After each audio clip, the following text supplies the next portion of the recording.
12 మంది సీనియర్ అధికారులు, అది కూడా సెక్రటరీ స్థాయి కంటే పైన ఉన్నవాళ్ళు, ప్రభుత్వంలో ముఖ్యులు చూస్తున్నటువంటి మంత్రిత్వ శాఖల్లో నిర్వహణ చూస్తున్న వాళ్ళు, వీళ్ళందరూ విజయవాడలో ఒక ఉన్నత స్థానంలో పనిచేసి రిటైర్ అయిన ఒక ఐఏఎస్ అధికారితో సమావేశమయ్యారు ఒక ఇంట్లో అని చెప్పి తెలుగుదేశం పార్టీ ఛానల్లో ఒక కథనం వచ్చిన తర్వాత దీనికి సంబంధించి వన్ బై వన్ కూపిలాగితే బయటకు వస్తున్నటువంటి విషయాలు ప్రభుత్వాన్ని మరింతగా ఉలికిపాటుకు గురి చేసే విధంగా ఉన్నాయి.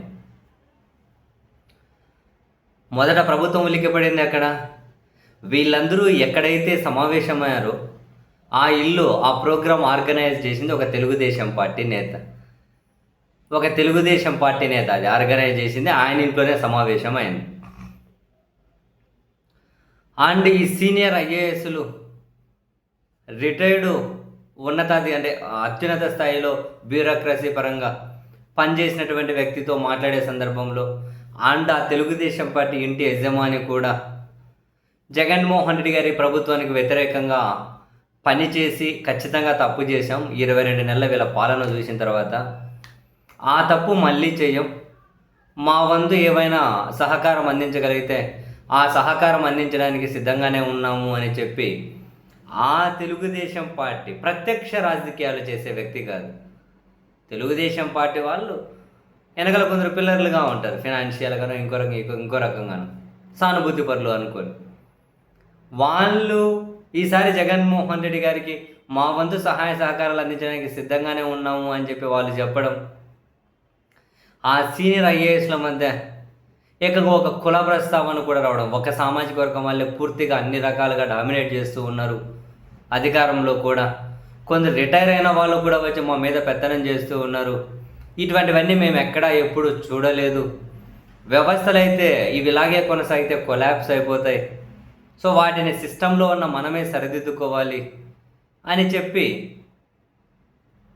ఏదైనా సహాయ సహకారాలు అంటే ప్రభుత్వం తీసుకునే నిర్ణయాల ఇంపాక్ట్ ఎట్లుంటుంది ఐఏఎస్లు అందరికంటే ఎక్కువ తెలుసు కదా. అటువంటి ఏదైనా సమాచార మార్పిడి లాంటివి. సో మొత్తం మీద అయితే ప్రభుత్వం మీద అసంతృప్తిని ఈ కార్యక్రమాన్ని హోస్ట్ చేసిన టీడీపీ నేత అయినా, అక్కడ హాజరైన సీనియర్ ఐఏఎస్లు అయినా ప్రభుత్వం మీద వ్యతిరేకతను, ప్రభుత్వం మీద అసంతృప్తిని వాళ్ళు వ్యక్తం చేశారు.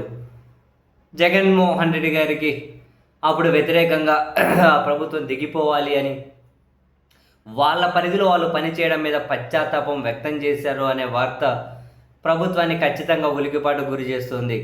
జనంలోనే అసంతృప్తి ఉంది అనుకుంటూ ఉంటే, రాజకీయ వర్గాల్లోనే అసంతృప్తి ఉంది అంటే సీనియర్ ఐఏఎస్లలో, అది కూడా సెక్రటరీ స్థాయికి మించి ఉన్న వాళ్ళలో కూడా ఇంతమందిలో అండ్ అక్కడ వాళ్ళందరూ సమావేశమయ్యారు అనగానే కొందరు ఆ సమావేశానికి హాజరు కాలేని వాళ్ళు కూడా ఫోన్లు చేసి అదిగో కొన్ని కారణాల చేత మేము రాలేకపోయాం, మాది కూడా అదే అభిప్రాయమేనని చెప్పి వాళ్ళు కూడా చెప్పారు అని ఈ విధమైనటువంటి వార్తలు బయటకు వస్తూ ఉండడం నిజంగానే ప్రభుత్వం మీద వ్యతిరేకత అన్ని వర్గాల్లోనూ ఏ స్థాయిలో ఉందో ఇవన్నీ కనుక సజీవ సాక్ష్యాలు.